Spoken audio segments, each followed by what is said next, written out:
Wild World of Hell UFC 229 preview show, Khabib versus McGregor. And also at the very end of this video, to pretty much save myself some time, I'll also be doing my picks for DraftKings for this upcoming fight card. And also, if you've seen any of my other videos, I typically go over the entire card in its length. Won't be doing that today. I'll be focusing solely on the actual main card, and then I may throw a fight or two that'd be interesting to watch during the preliminary cards. And if you guys have UFC Fight Pass, the early prelims as well. But so let's go ahead and get to it. And then, of course, with this fight being of the magnitude that it's in, it's most important to focus on the main event, Khabib Nurmagomedov versus Conor McGregor. Conor McGregor is coming off of a 2-year layoff from the sport of mixed martial arts.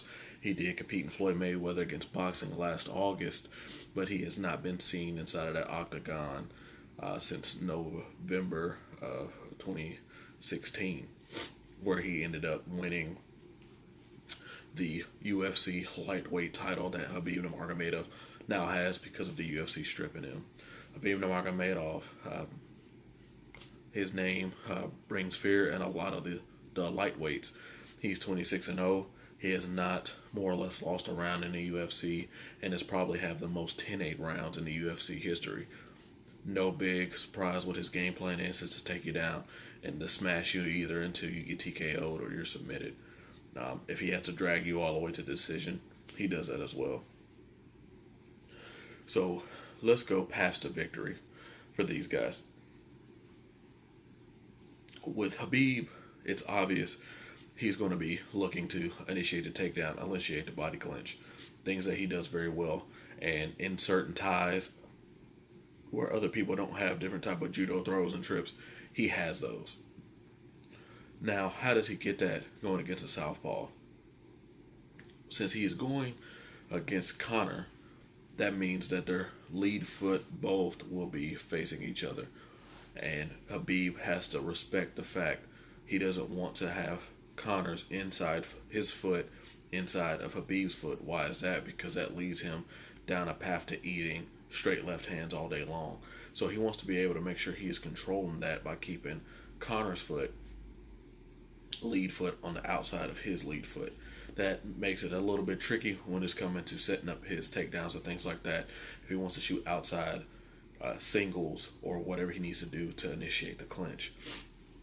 So what I would suggest for Khabib to do, obviously they know this game a lot better than I do.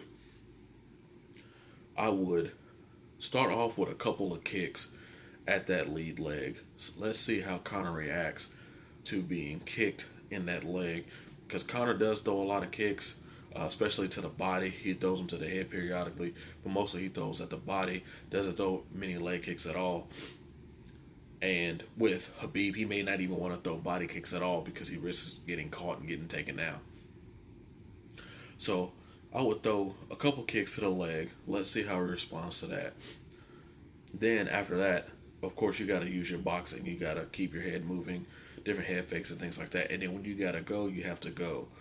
What I didn't like from what I've seen in Conor's leading up to the fight, his videos, is in regards of his sprawling. And his sprawling isn't from a stance that he typically stands in. And I mean, what is that? Well, if you watch a lot of the videos, whenever he sets up the sprawl, his feet get closer together and he sprawls down, and then he lands on his knees, his feet are in the air, and then he pops back up. So what I would be doing is it a ploy? Is he doing that because he thinks that Khabib is going to take him down or go for a takedown, and he thinks that by dropping to his knees and then quickly having his toes hit the ground and push up, does that help him get to his feet faster? It may have worked a lot up to the lead up to this fight. So if I shot, I would shoot and recognize what he's going to do. And because of how he's got to get up, he's going to pretty much put his weight back into you.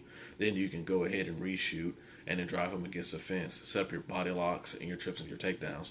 There's so many different things Khabib does. If you look at his overall takedown accuracy, it's actually fairly low. I think it's somewhere in the low 40s, high 30s. But that's because they count almost every attempt as a takedown. What Khabib actually does is he chains takedowns very well together to get to where he's trying to get to. So he might shoot the single leg and use the single leg to get you up to your body lock, and then depending on how your body goes, he may fake the front trip to go to the back trip, or he may fake the front trip and then drop back down towards your legs and take you down that way. There's many different things that Khabib does to set up his takedown. So his takedown percentage is kind of And then if you looked at like when he fought Edson Barboza actually did defend a lot of those takedowns. But what happens is when Khabib gets you to the ground, most people have not been able to get back up. And if they get back up, they end up right back on the ground. So use a little of your boxing, your Khabib. Attack that lead leg early. See how he goes, how he responds to that. And then fake a shot early to see what he does. If you fake a shot, does he try to throw a knee right to you right away? Does he does that type of sprawl? Any of those options. Conor McGregor. What does Conor McGregor need to do? As a striker, he stands in a very big, long stance. That's what gave him so much success when he fought a lot of the featherweights. He was easily the bigger guy in there. Him and Khabib may or may not have around the same reach. I didn't check that out. But staying long, understanding that your lead leg being out there is a target for Khabib because of your natural stance that he may want to get it. You got to be able to pull that leg back whenever you feel he's going to attack it. You don't want to bite on a lot of the fakes, because if you do that, what's going to happen? He's going to shoot on the opposite leg that's planted to the ground that you have there. Even though you may be trying to throw a rear uppercut with the left hand, you still have that leg stationary. It'd be easy for him to grab onto it and then figure out what he needs to do from there, because you'll be off balance. But work the jab. Conor comes out very aggressive, and he goes for the finish right away on a lot of these guys. Seeing how they are, he attacks from a lot of awkward angles.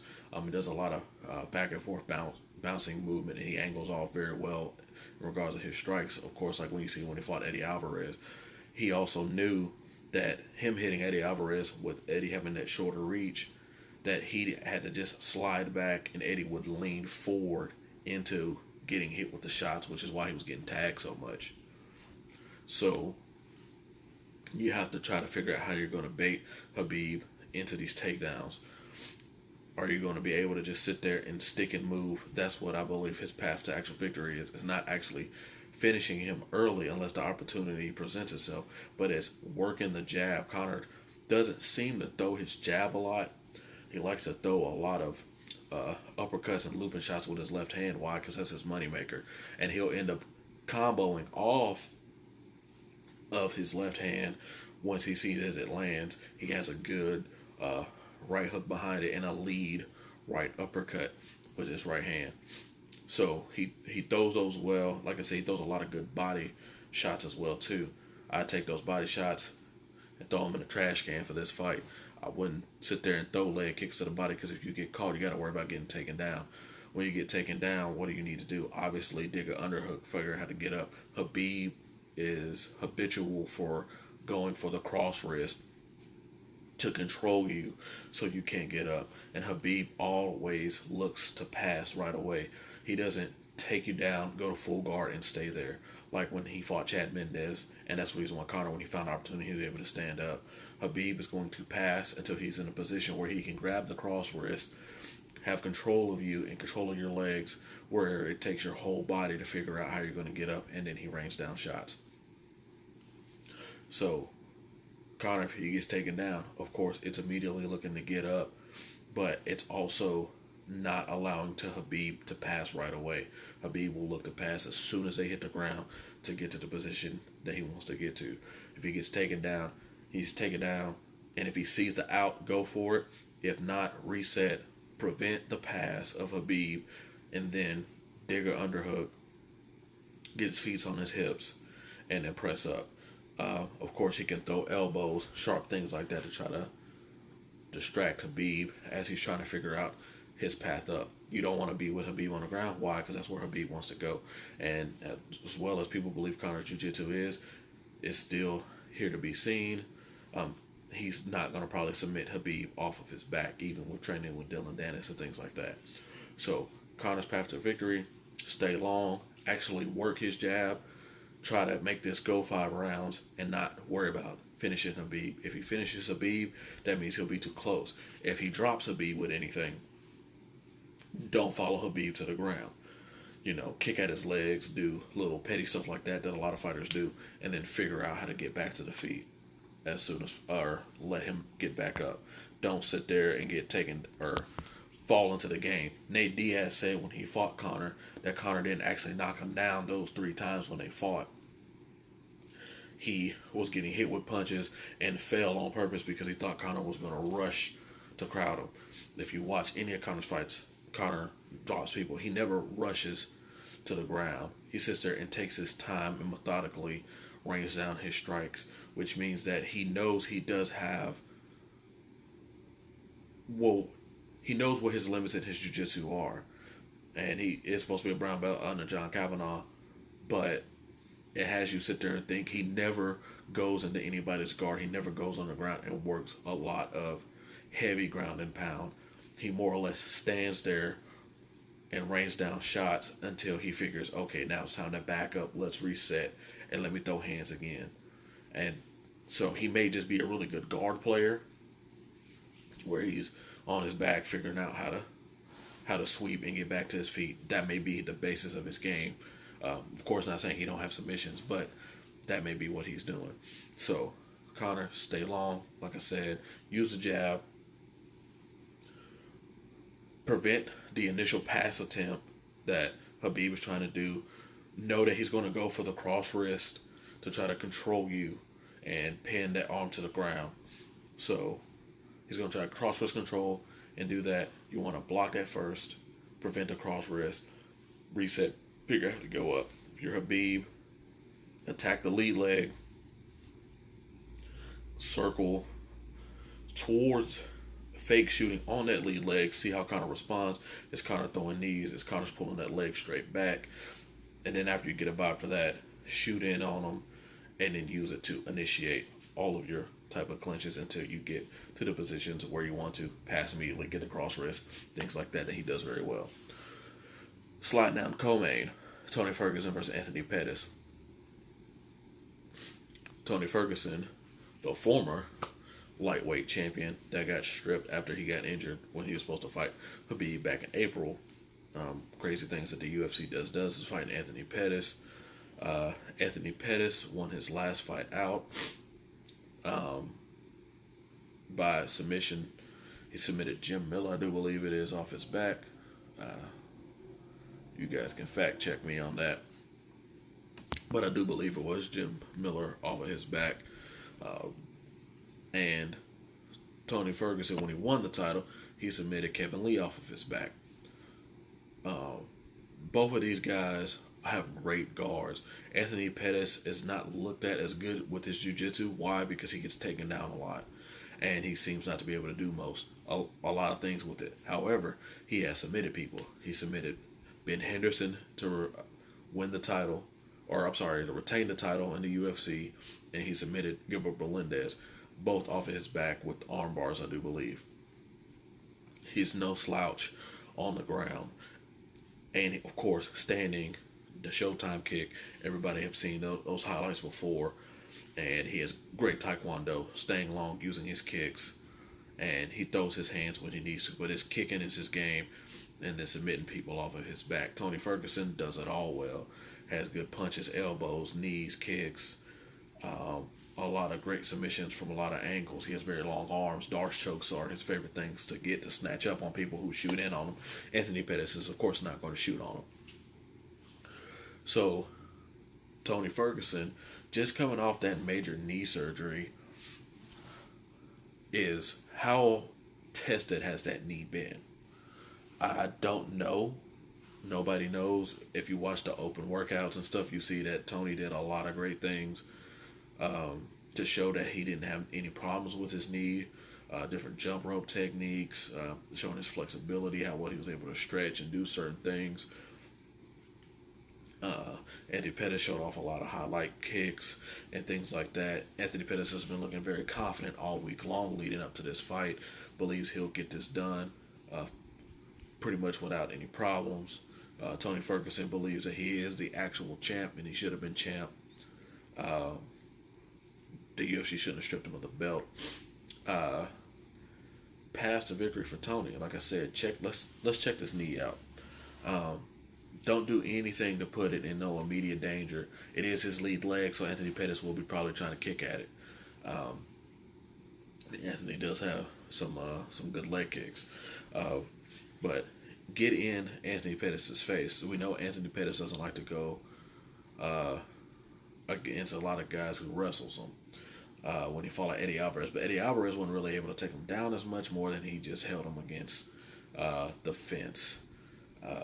But Tony, with his Imanari roll, can snatch a leg real fast. He can snatch a limb. He can do a lot of great things. I don't see Tony really, besides using the Imanari roll to initiate any type of takedown, I believe this whole fight will end up being on the feet. So it'll be the boxing and the elbows and the knees of Tony Ferguson versus the kicks of Anthony Pettis. Anthony Pettis, what does he need to do? Attack that knee. See how well it works. Is he going to have problems with it when he started getting kicked in it a couple times?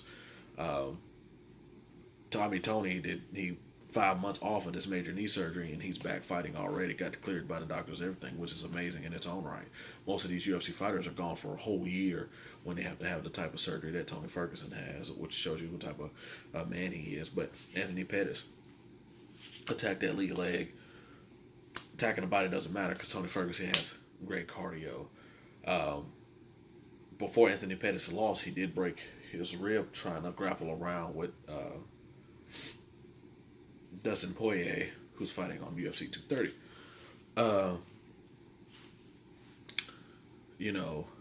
Besides attacking the leg, seeing what's going on, attacking the body, don't get in any clinches with Tony. Tony did wrestle in college, things like that. So he does obviously have the wrestling edge, which is most people do when they fight Anthony Pettis.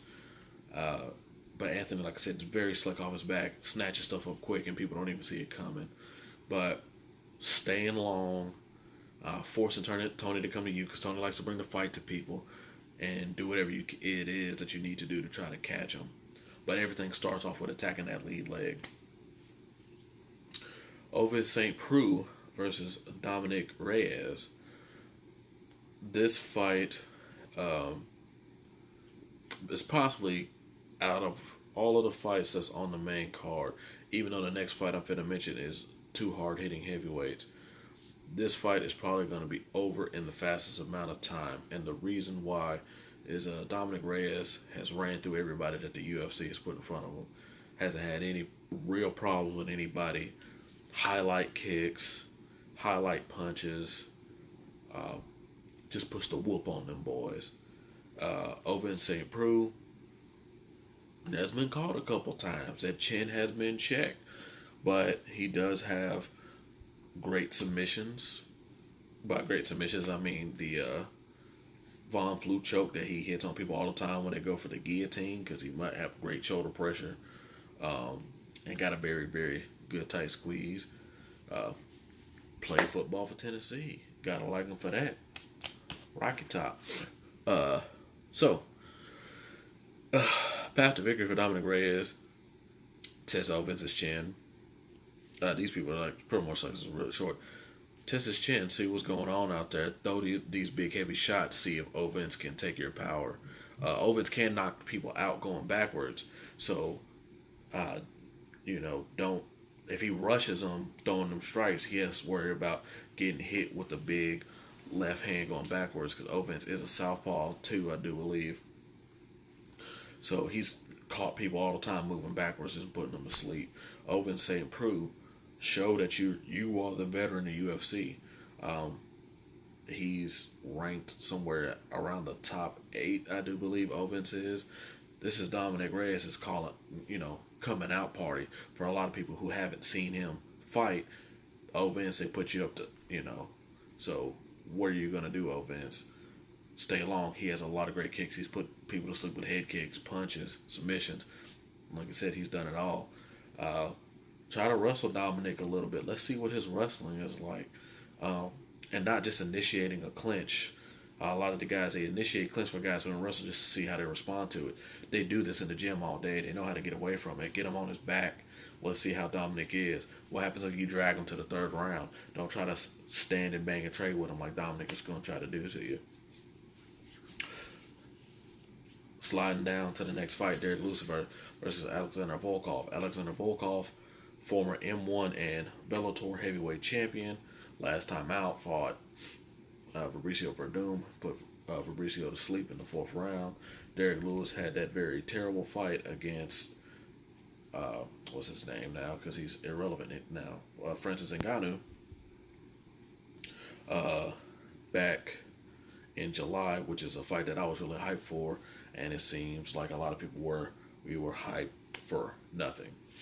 So, past the victories for this guy.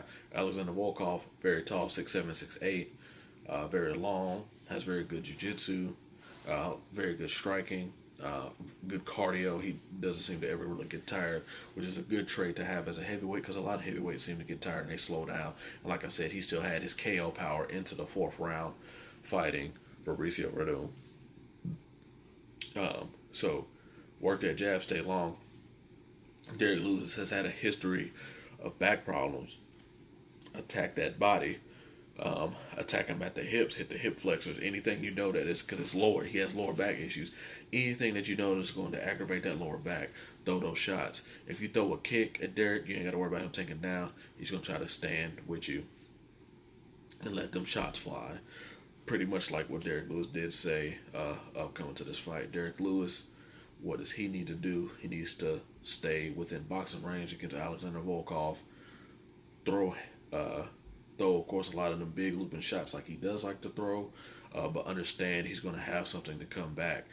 Derek Lewis a lot of times wins fights when guys try to take him down. He ends up being on top of them when it's counter wrestling, and he pounds them out because he's so heavy, because he cuts from like 300 plus to make the weight limit. So, after he makes the cut, but being a bigger guy, he has a lot of, extra weight, lots of fat on him, so it's not like he balloons up to 300 pounds right before the fight starts. But stay inside, work the jab, hit him with that power, see how he responds to it, and then do whatever you need to do from there. Starting off the main card, Michelle Waterson versus Felice Herrig. Both of these women have not necessarily alternated wins and losses. Felice Herrig, I do believe, is 3-1 in her last 4. Michelle Waterson is 1-2 in her last 3. Michelle Waterson she's known for her karate, but she submits a lot more people than what people expected versus knocking them out. Felice Herrig likes to drag women into deep water with her wrestling as well. So, really, path to victory. Michelle Waterson, take your submission game and push it to the side this time. Use a lot of your karate base that you have. Try to outstrike Felice. Use your foot movement to keep moving around her every time she tries to angle to go for a takedown. And for Felice, use your boxing to move in a little bit. These are women's strawweights, so there's not a lot of power that's coming there. Use the movement to initiate the clinch. Take Michelle down and see how Michelle responds to it. She does have good submissions off her back, but she has been taken down and beat up a little bit on the ground. So, more or less, that covers the main card. And don't really want to get into it more than that. Like I said, I'm trying to hurry up and get to these DraftKings selections for you guys. Fights that you might want to check out: Sergio Pedersen versus Jussier Formiga. That is the main event on the FS1. Sergio Pettis is the younger brother of one Anthony Pettis. And also, this could be interesting to just check this out. Yana Kunitskaya, she is the last person to fight Chris Cyborg for the women's 145-pound belt, which she got manhandled really bad. Is fighting Lena Landsberg, another woman who fought Chris Cyborg and got manhandled pretty bad. So that more or less covers that part of the fight. So let's go ahead and get to the DraftKings selections. And I'll run through these just as well pretty quick. Like you said, if you have any other questions about how the DraftKings scoring and things like that, please check out one of my previous videos because we would not be covering that today. But I will go ahead and tell you this, like I always do. I always try to give you a couple guys that I feel well about. This card is kind of in regards to the points. So I'll give you guys that I feel confident about. We'll probably get the W. Or not the W, but at least a lot of points. And that's one. Two, I will then give you a couple of sleepers. And then I'll give you some fights to stay away from. But this time, I'm going to do it in reverse. I'm going to give you fights to stay away from off the top. And number one is Yana Kunitskaya versus Lena Landsberg, the fight I just lastly mentioned. Why is that? Like I bring up all the time, these are two female fighters that don't generate a lot of points. They typically win by decision. There's not a lot of knockouts and TKOs that happens within the women's division, but that doesn't mean it doesn't happen. Like the last fight card, I told people about the same thing, and all the women who won, they won by submission, but their value was too high. We always got to look at the value when we're talking about a lot of these fighters. That's a fight that I would stay away from. Another fight I would stay away from is Aspen Ladd versus Tanya Evinger. Actually, I don't, Aspen Ladd, she's been putting in work. She's been having weight cutting issues. So she is kind of iffy. She did have to use this little weird thing that they use today for the women when they have to strip down to make weight. Tanya Evinger, another person who fought Chris Cyborg, got the hands put on her.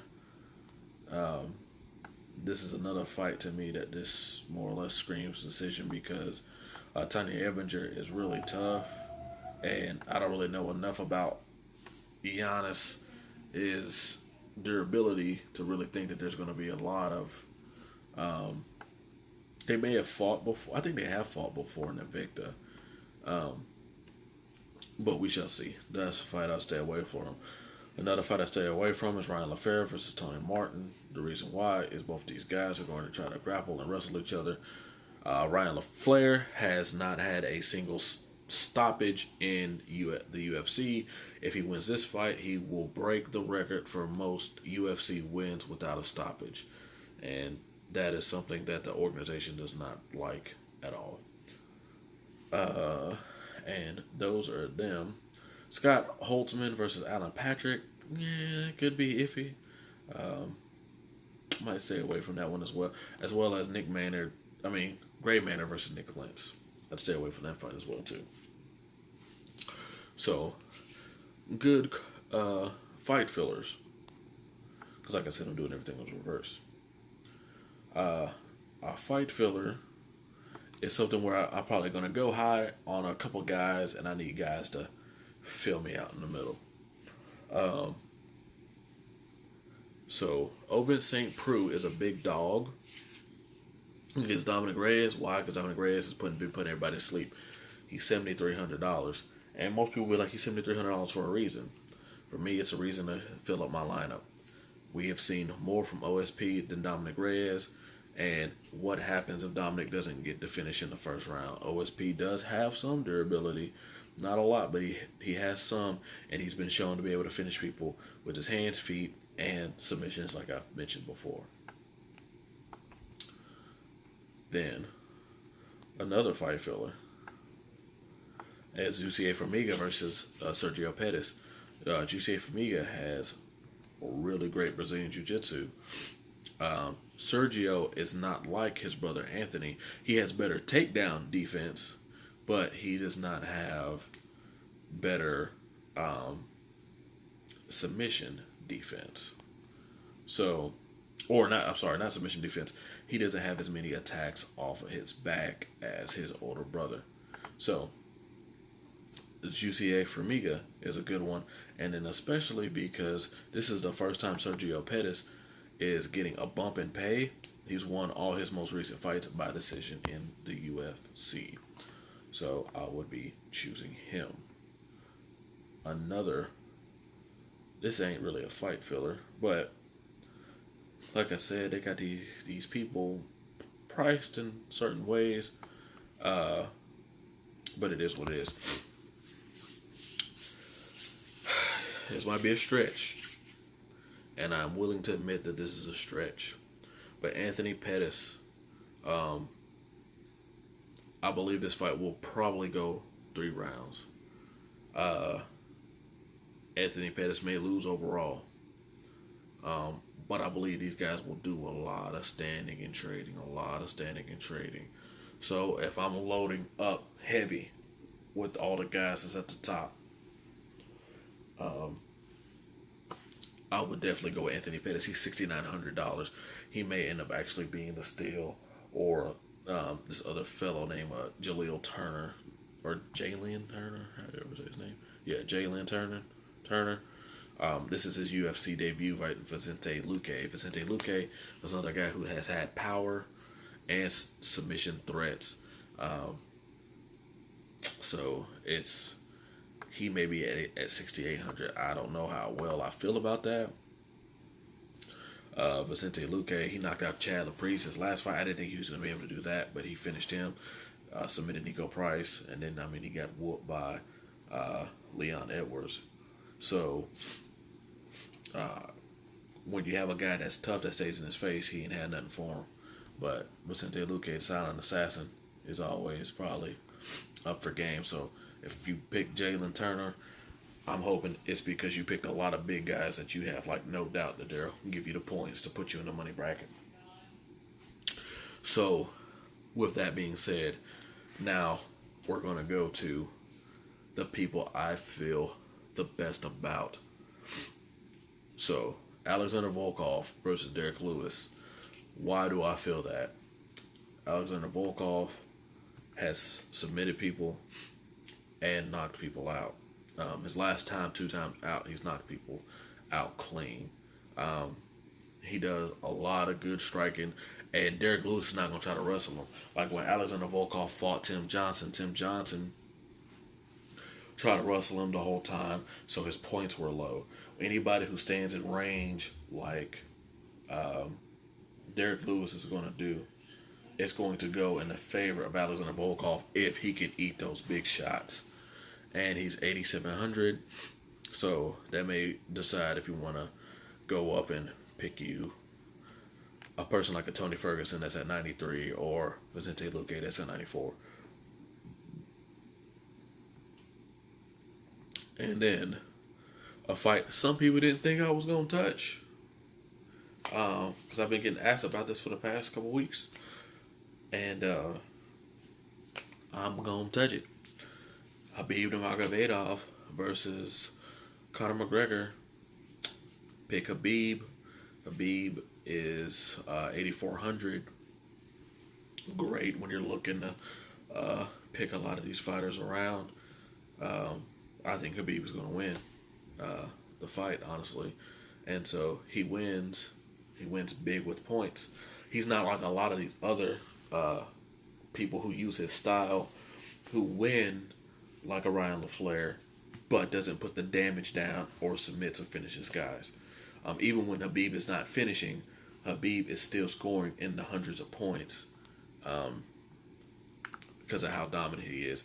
For example, when he fought Edson Barboza, his decision, he scored 107 points, and that was in 3 rounds. That's the reason why I chose him versus using his ally, a Quinta decision. because he got 148 over 5 rounds. But that just shows you that he can get 107 within 3. So that pretty much goes ahead and goes for that. If you guys want to pick Conor 7,800, and Conor could end up being a big steal for you if he ends up catching him. I don't know. You guys decide that there. But if you guys did this earlier than what you should have, Sean O'Malley is off the card. Tested positive for something, or whatever they want to call it right now, because the UFC's changing everything that they're doing right there. A fight that, once again, depending on what you're doing, I'll throw this one in there as well. Remember everything that I've said about how points are normally scored in a lot of the women fights. Michelle Waterson versus Felice Herrig.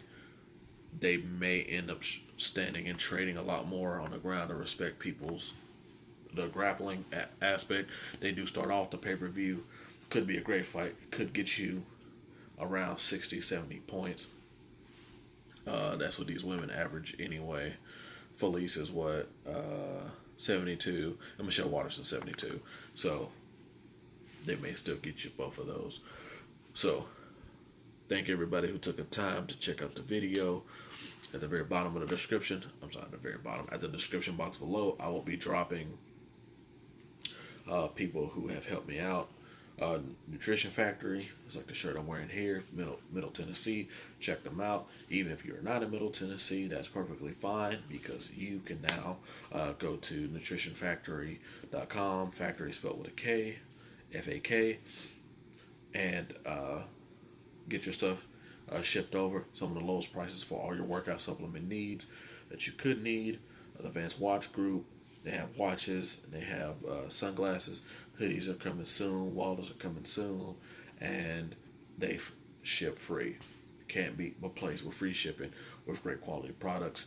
If you do jiu-jitsu, you need a rash guard, a new gi, some more shirts you want to wear, check out Breakpoint Fighting Company. They have a lot of good things for you, a lot of good prices. They have people that they've sponsored that are world champions. Definitely want to get behind a brand that has world champions that are backing them as well. So appreciate everybody for checking this video. Give it a like and subscribe below. Check out my other content. And I will be also doing a UFC 229 post-fight show. I'll probably be doing that on my Facebook. I'll still be decided or not, because I may have a guest. But thank you guys for checking out this video. This is how you become legendary and great.